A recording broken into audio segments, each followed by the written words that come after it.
JJ, anong ginagawa mo? Ano ba kasi hinahanap mo? Naghanap lang ako ng something na pwede magpalaya kay Hex, Chip. Anong something? Pwede bang sabihin mo kung ano yung something na yun? Hindi ko alam. Pwedeng USB? Picture? Basta di ko alam, Chip. Pag nakita ko yun, sigurado ko, mapatunayan ko na hindi talaga kasabot ni Tito yung si Hex. Sige, tulungan na kita. Diyan ka naghahanap. Hindi ko alam.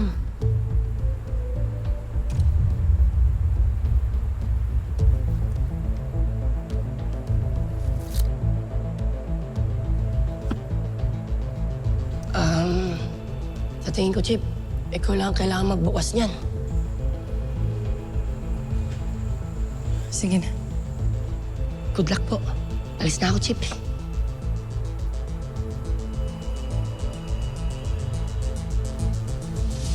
Ano, gusto mo sa mama? Pas muna, Chip. May naayos lang. Wala.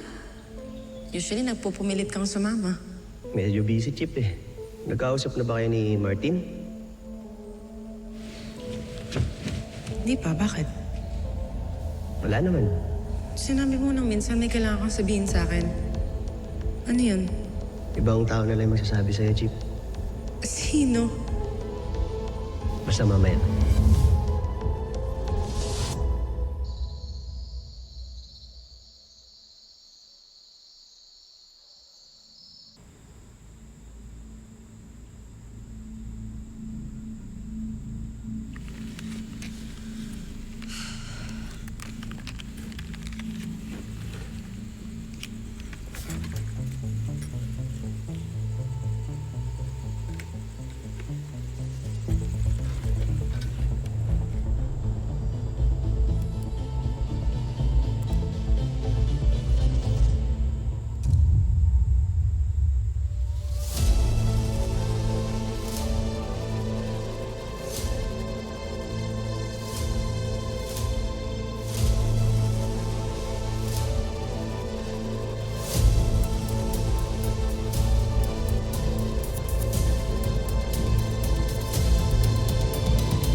Alam mo ba kung kinausap ni Isa si Hex? Kahit ayoko, pero magkasama kami buong araw. And kahit na umalis naman na lahat para umuwi, wala rin naman siyang nabanggit sa akin.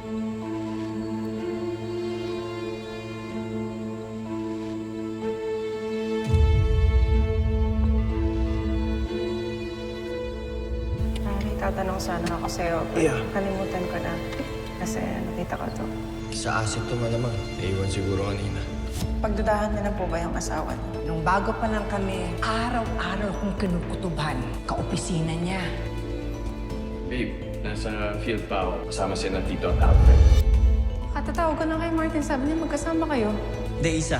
Magkasama talaga kami ni Martin sa field kanina. Then bakit ka pinakulong? Mas mabuti na siya natanungin mo tungkol dyan, di ako. Alam kong malaki atraso ko sa'yo. Pero hindi kita kayo lokohin. May nakita siguro si Martin kaya nagalit siya. Kaya ano yun? Sabihin mo sa akin. Oo, may nakita siya, pero hindi tungkol sa sindikato.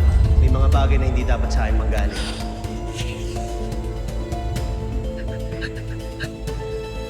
Martin, it's not Martin.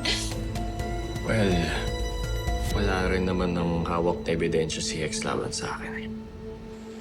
So, kahit ano pang sabihin niya, it's gonna be my word against his.